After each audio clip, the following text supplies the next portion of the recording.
Okay, hi everyone. So for this week, we're going to talk about sleep anesthesia and consciousness. In theory, though, I couldn't figure out if this was the right title. We could have called it like sleep and anesthesia, and then a little thing on the end about like a disorder of consciousness, because sleep and anesthesia are going to really be the focus. And then at the very end, we're going to talk about the vegetative state. And I'm actually going to tell you about some studies where people are misdiagnosed as being unconscious in a vegetative state, but neuroscientists have figured out a way to find out that they're actually still conscious while they're in that state. I'll tell you all about it. So yeah, okay, let's dive in. So today we're going to focus, at least right now for this first lecture, the first couple lectures, I think the first three, on sleep and the brain. And then we're going to talk about a lot of different things about what's going on in the brain when you're asleep, all the different stages of sleep. We'll talk about circadian rhythms and naps. We'll answer questions about why we sleep, and then we'll talk about sleep disorder. So these are the things we're going to do over the first handful of lectures, but we'll break it up into some manageable chunks. So let's start off with talking about sleep and the brain in general, what goes on in your brain when you're asleep. And by far, without any question, the most that we know about sleep in the brain comes from EEG experiments, electroencephalography. And so the way that this works, I've done a lot of these studies myself, they're horrible to do. You go into a sleep lab and you basically try to go to sleep with all these wires on you. And they will not only put them on your scalp in a lot of different ways, as you can see, but they'll also do things like put them by your eyes, put them on your jaw for muscle tension, and so on and so forth, to measure not only your brain waves, but to also measure your eye movements, if you're clenching your jaw, so on and so forth, and things like that. Now, one thing that I really want to emphasize is that the first time people did this, many, many decades ago, it's interesting to think about, what do you think people thought was going to happen? Because what people actually thought was going to happen is that your brain would effectively just like turn off. That if during waking hours your brain is active and you can see nice EEG brainwaves, the prevailing wisdom was definitely that when you go to sleep, that it would just kind of become a flat line. But that's not actually what happens at all. Your brain is definitely still active in a bunch of different ways while you're asleep. It just goes into a different mode of communication and processing while you're asleep. And so to understand the different stages of sleep, I just want to draw quick attention to this notion of different brain waves. And when we talked about sound, we talked about things like amplitude and frequency. And you could basically take those same terms and you could use them in this situation here. And so these words over here, delta, theta, alpha, beta, gamma, are mostly talking about the frequency.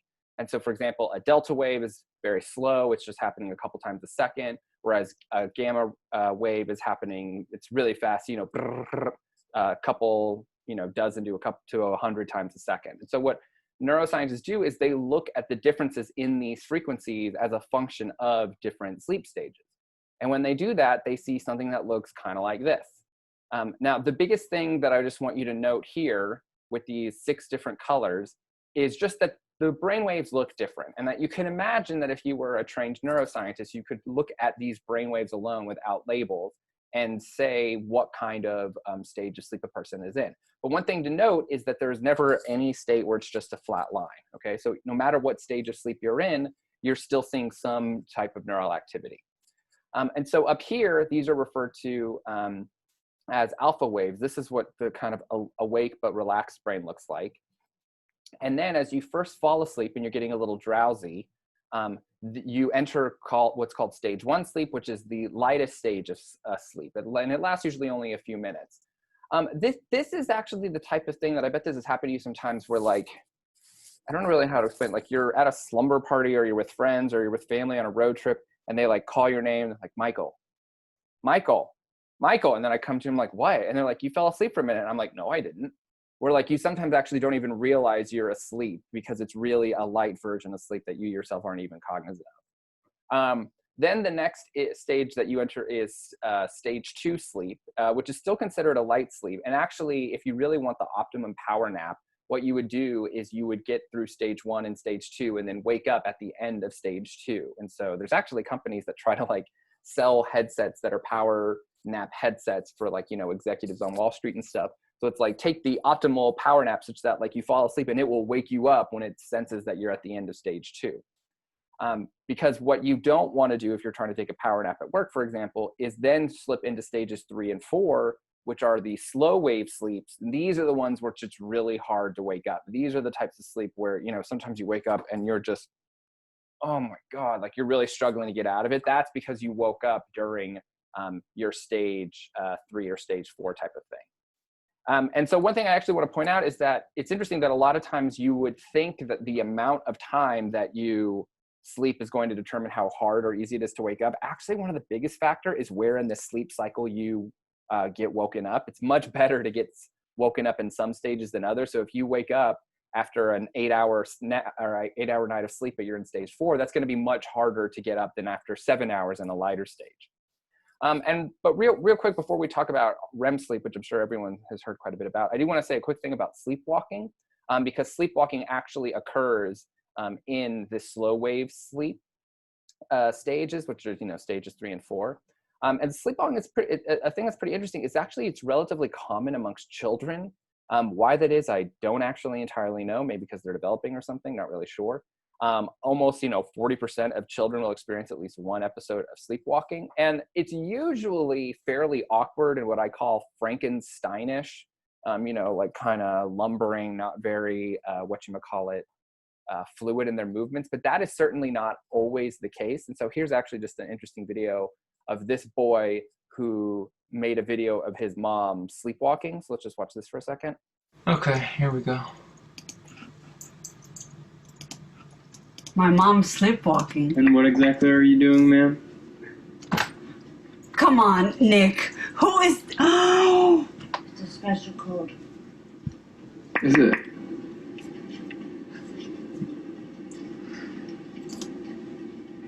Oh my God. So you can see from her behavior, she clearly doesn't remember that it's her. She clearly doesn't have any knowledge that was her. She's pretty embarrassed, but she was moving fluidly. She was talking, she was dancing. So sleepwalking can take many different forms.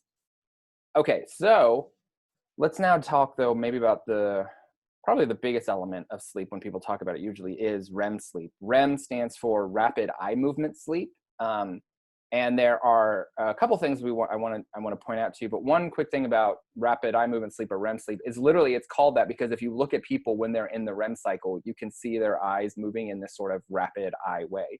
And so if you close your eyes and just like move your eyes around, you can like feel the lens of your eye moving around. That's what we're seeing here exactly. If you just close your eyes and like touch your finger to it, yeah, you can feel it just fine. But like I said, there's 3 things about REM sleep that I want to point out. And one is that this is when dreams occur.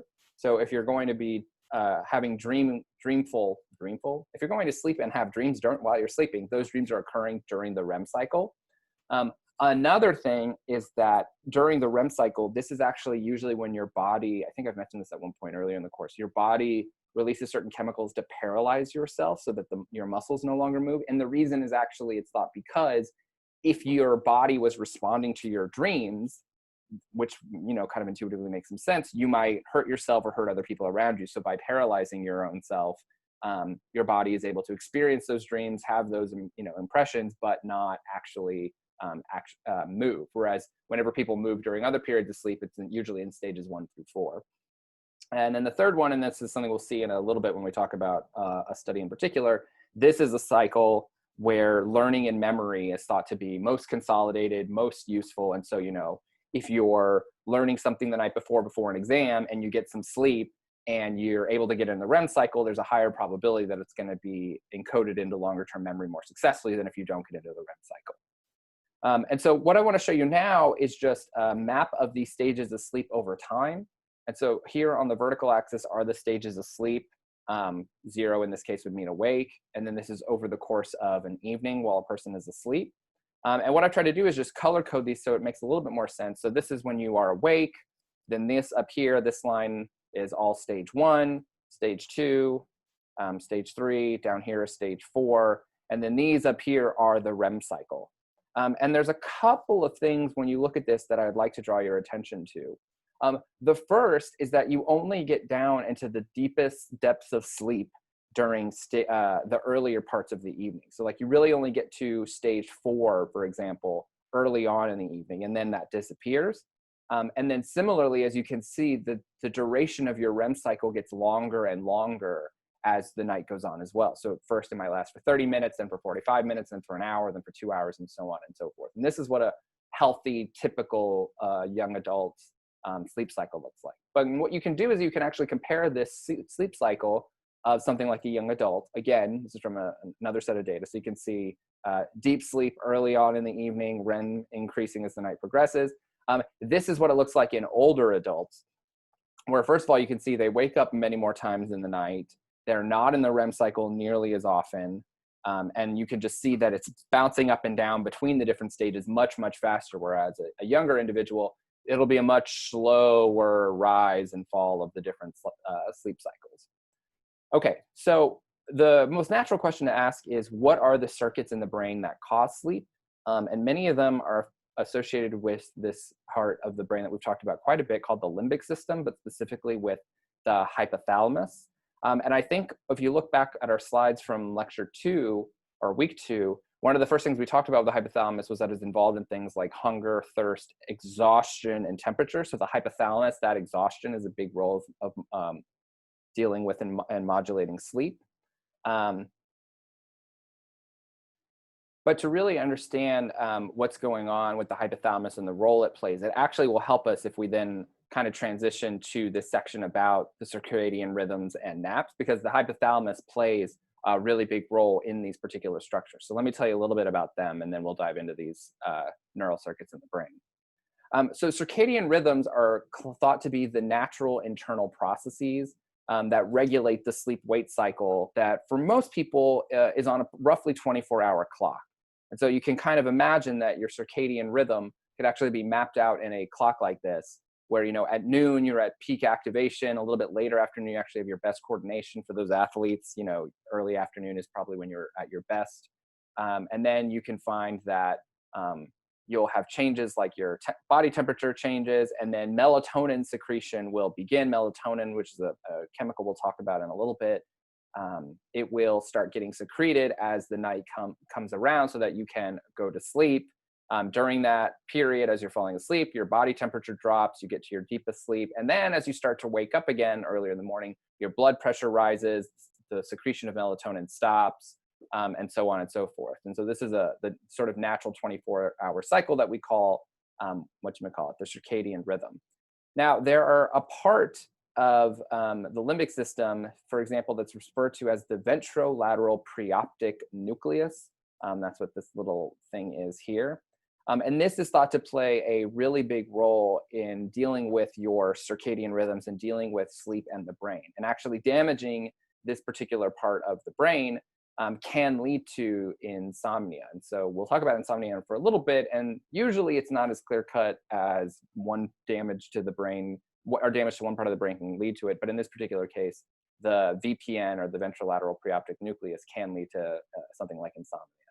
And what it does is it actually promotes sleep by releasing inhibitory neurotransmitters, okay? So what it's going to do, that's what these blue lines are, is it's going to release certain neurotransmitters that are going to inhibit other parts of the brain. And specifically what they're going to do are going to inhibit parts of the brain that are part of the arousal network that help wake you up.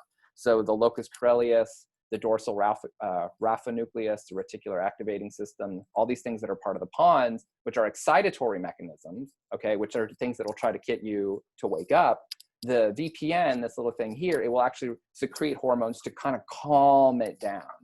And so there's this little balance type of way you can think about it, where the VPN will become most active during the sleep portions of your circadian rhythm, and it will try to inhibit and kind of push down these three regions that are involved in activation. But then later in the night, these alert signals, these alert regions will come online actually, and then they'll have the opposite effect. Well, not only will they come online themselves, but they'll also then suppress the VPN. And then in addition, there's another part of the hypothalamus that is called the suprachiasmatic nucleus. Okay, so the VPN and the suprachiasmatic nucleus are both parts of the hypothalamus.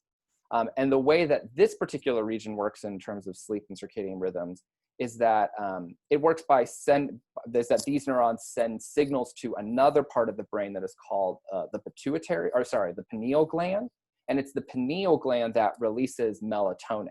So a couple of slides back, we were talking about, how you can see on this little plot here, the secretion of melatonin ceasing in the morning when you wake up, melatonin secretion beginning later in the day or in the, at night to get you to go to sleep. And it's actually what's going on is that the pineal gland is this region of the brain that is releasing melatonin. And some of you probably have heard of melatonin because the melatonin is actually a sleep aid that a lot of people take.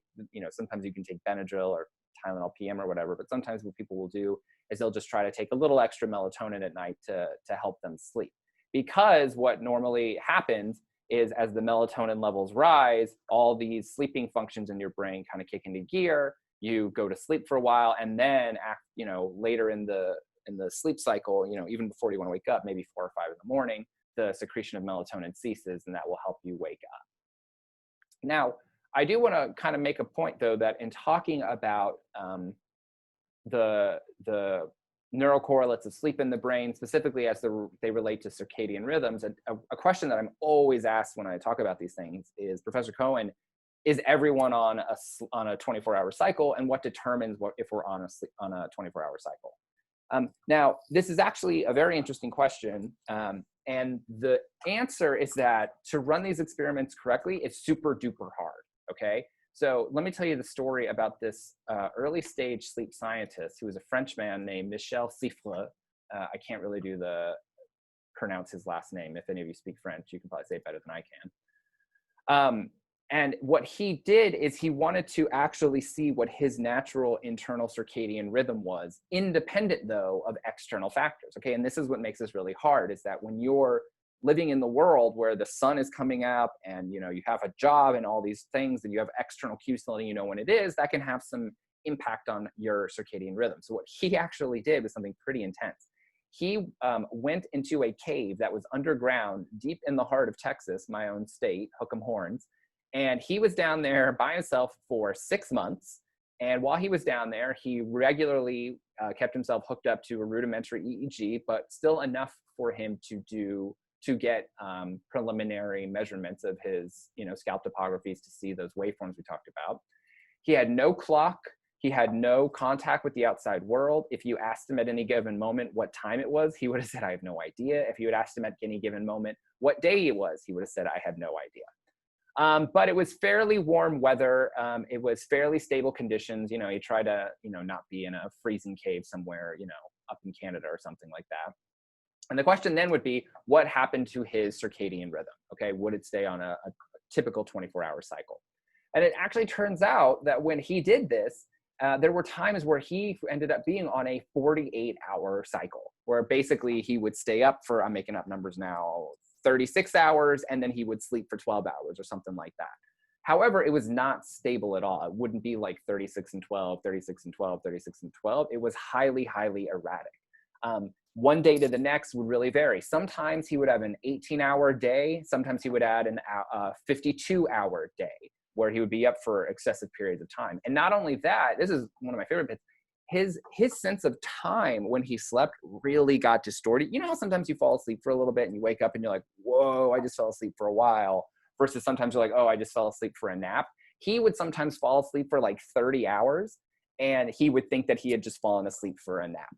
And so it actually turns out that this idea that we have a 24-hour body clock is largely thought to be in no small part determined by external factors.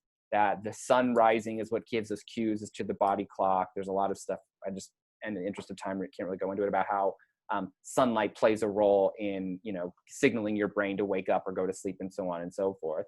And so you can see that actually this notion of a 24-hour clock that humans seem to have is really in a lot of ways dictated by an external cue, specifically the sun. And actually a lot of work has been done about different types of circadian rhythms altogether. So most people, when we think about it, are monophasic. You're awake for a while, you sleep for a while, you're awake for a while, you sleep for a while. But then there are a lot of other different types of sleep cycles. You can think of biphasic, dimaxion, and so on and so forth. And these ones out here that I've outlined in red could all be referred to as being polyphasic. So rather than just having one sleep phase, you have multiple sleep phases. And it actually turns out that most animals and even most people, even in 2020, that live in unindustrialized societies are actually usually more polyphasic. It actually seems as if industrial individuals or people who are industrialized cultures are infinitely more likely to have monophasic sleep schedules, where you'll sometimes see in even humans who live in, more unindustrialized worlds, where they might have a biphasic or an everyman. I have no idea why it's called everyman, by the way. Biphasic or an everyman cycle. And this is certainly true for many animals. If you think about dogs and cats, if any of you have pets, like, this is not how they function. They are not awake and then asleep and then awake and then asleep. They seem to have usually a cycle where they'll sleep for, a while at night, but they'll take frequent naps throughout the different day. Another somewhat related question to sleep that I always think is worth mentioning is people usually ask, how long can a person go without sleep? And it actually turns out that this man here holds the world record. If we were in class together, I would ask you all what the world record is without Googling it. So just take a quick second, and I want you to think, what is the world record that has been verified that a person was able to stay awake? 3 days, 4 days, 5 days? What would you guess? The correct answer is actually 11 days and 25 minutes. I'm going to say that again. He was up for 11 days and 25 minutes. Once he finally fell asleep, he slept for almost 15 hours. But it certainly took a toll on him, because as the days went on, he had lapses in concentration, short-term memory problems. He started becoming paranoid, having hallucinations. You would do things like ask him, like, hey, Randy, and he was a bright young guy. Randy, do me a favor. Start subtracting from 100 in increments of 7. So you'd say like 100, 93, 86, 79, 72. And he would get down to about 65. And then he would just be like, wait, what were we doing? What was going on? Like, he couldn't even remember what he was doing.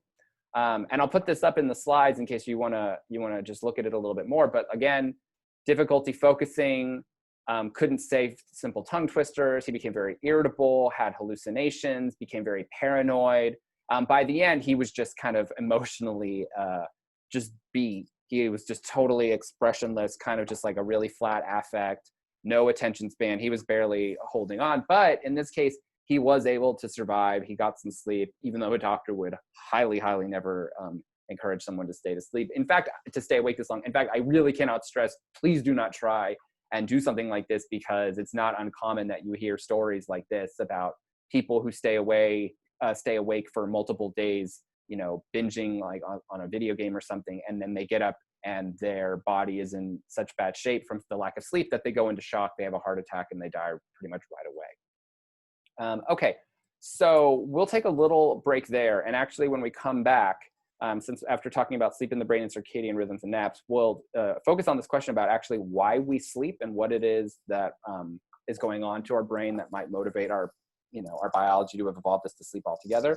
But why don't we do that in the next lecture, and we will take a break for right now.